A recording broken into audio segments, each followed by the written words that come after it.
Get your free copy of the complete tutorial at www.teachucomp.com/free.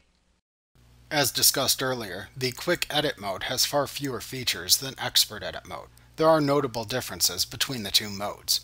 In Quick Edit mode, the toolbox disappears. The only tools provided are the Zoom tool, the Hand tool, the Selection tools, the Red Eye Removal tool, the Whiten Teeth tool, the Straighten tool, the Text tools, the Healing Brush tools, the Crop tool, and the Move tool. These tools, however, work the same way in both edit modes when performing manual fixes. Also note that when you are in Quick Edit mode, several commands are no longer available in the menu bar. These commands appear grayed out within the menu bar to indicate that they cannot be selected.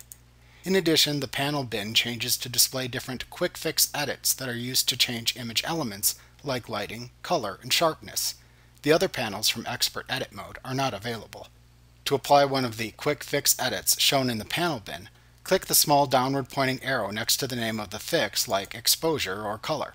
Then use the buttons, sliders, and other controls that are available for that fix to make your changes. If you use the sliders and controls, you have more control over the outcome. However, you can click the Auto button to automatically apply a quick fix to an image and let elements do the work for you.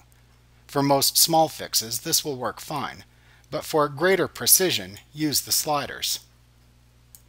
To switch back to Expert Edit mode, simply click the Expert button in the Shortcuts bar.